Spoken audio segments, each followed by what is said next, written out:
Lionel Messi! Zinedine Zidane. Lionel মেসির হ্যাটট্রিকে অবাক Zinedine Zidane. ছেলে আলজেরিয়ার গোলকিপার লুকা জিদানের জন্য অশ্রু চোখে তাকিয়ে মেসির দিকে। ছেলে নিজেও হতাশ। এ কেমন বিরল দৃশ্য, করুণ কাহিনী। মেসি তুমি আর কি না দেখাবে এই ফুটবল বিশ্বকে। আজ একটি করুণ কাহিনী জিনেদিন জিদান ও তার ছেলের সাথে ঘটে যাওয়া লিওনেল মেসির এই হ্যাটট্রিক। চলুন ঢুকে যাওয়া যাক গল্পের ভেতরে। লিওনেল মেসি, জিনেদিন জিদান ও লুকা জিদান। বিশ্বকাপের মঞ্চে আবারও বজ্রপাত, আবারও ইতিহাস, আবারও এক নাম লিওনেল মেসি।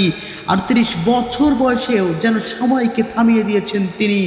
আলজেরিয়ার বিপক্ষে শুরু থেকে ছিলেন অপ্রতিরোধ।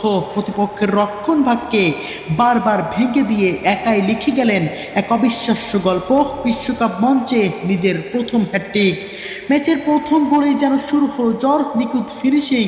বল জালে জড়াতেই গ্যালারি বুঝে যায় আজ বিশেষ কিছু হতে চলেছে। দ্বিতীয় গোলেই ম্যাচের নিয়ন্ত্রণ পুরোপুরি আর্জেন্টিনার হাতে চলে আসে। আর দ্বিতীয় গোল, সেটা ছিল ইতিহাসে পরিণত হওয়ার এক মুহূর্ত।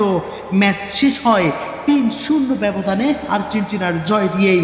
কিন্তু স্কোর লাইনের চেয়েও বড় হয়ে থাকে এক নাম, লিওনেল মেসি। আর এই ম্যাচের সবচেয়ে বড় হাইলাইট ছিল গ্যালারিতে বসে থাকা এক কিংবদন্তি, বিশ্বকাপ জয়ী ফ্রান্সের তারকা ফুটবলার জিনেদিন জিদান। শান্ত, স্থির, কিন্তু চোখে ছিল গভীর মনোযোগ। যেন তিনি দেখছিলেন ফুটবলের নতুন এক অধ্যায় লেখা হতে। প্রতিটি মেসির টাচে তার মুখে নীরব বিস্ময়, কোনো শব্দ নেই, শুধু ফুটবল বোঝার এক কিংবদন্তি নীরব স্বীকৃতি। অন্যদিকে আলজেরিয়ার গোল পোস্টে দায়িত্বে থাকা নতুন মুখ, ফ্রান্সের কিংবদন্তি ফুটবলার জিনেদিন জিদানের ছেলে লুকা জিদান। আর গ্যালারিতে বসে থাকা নীরব কিংবদন্তি জিনেদিন জিদান। বাবা গ্যালারিতে, ছেলে মাঠে, আর মাঝখানে বর্তমান ফুটবলের সবচেয়ে বড় কিংবদন্তি লিওনেল মেসি। ম্যাচ শুরু হতেই আর্জেন্টিনা আক্রমণে ঝাঁপিয়ে পড়ে। মেসির প্রথম শটেই টের পাওয়া গেল আজ রাতে নেহাই নেই কারো, সে হোক জিনেদিন জিদান বা তার ছেলে লুকা জিদান। প্রথম শটেই গোল, নিখুঁত ফিনিশিং। গ্যালারিতে জিদান এক মুহূর্তেই চুপ। শুধু চোখ সরছে না মাঠ থেকে, চোখ সরছে না লুকা জিদান বা মেসির কাছ থেকে। কারণ তিনি বুঝে গেছেন এটা কোনো সাধারণ ম্যাচ হতে চলছে না। এরপরে আবারও দ্বিতীয় গোল, আরও নির্মম আক্রমণ। এবার ক্যামেরা বারবার কাট করছে জিদান আর তার ছেলের দিকে। একজন বাবা দেখছেন ইতিহাস ভাঙতে থাকা ফুটবল, আর একজন ছেলে দেখছে নিজের সামনে দাঁড়িয়ে থাকা সবচেয়ে ভয়ঙ্কর বাস্তবতা। বাবার সামনে লিওনেল মেসির কাছে কিভাবে মাথা নত করতে হয়।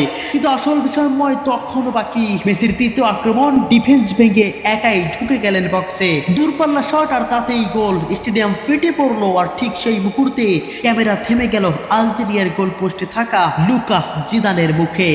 1 সেকেন্ডের নীরবতা, তারপর শুধুই হতাশার বিষয়ময়। কারণ তিনি জানেন আজ তিনি শুধু একজন গোলকিপার নন, তিনি দাঁড়িয়ে আছেন ফুটবল ইতিহাসের সামনে। বাবাকে সামনে রেখে লিওনেল মেসির কাছে মাথা নত করে কিভাবে ফুটবলের কাছে আত্মসমর্পণ করতে হয়, সেটা হয়তো আজ একদিনেই বুঝে গিয়েছেন লুকা জিদান।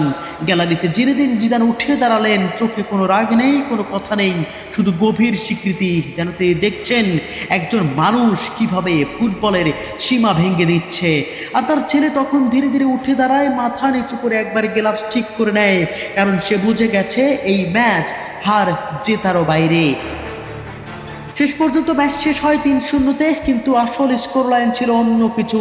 একদিকে লিওনেল মেসির ইতিহাস, আর অন্যদিকে জিদান পরিবারের এক অবিশ্বাস্য সাক্ষী মুহূর্ত। বাবা দেখলেন নিজেই কিংবদন্তি হয়েও ছেলে খেললো আরেক কিংবদন্তির বিরুদ্ধে, যেখানে কিনা নিজে কিংবদন্তি হয়েও ছেলেকে আত্মসমর্পণ করার এই নিষ্ঠুর বাস্তবতা কিভাবে মেনে নিতে হয়।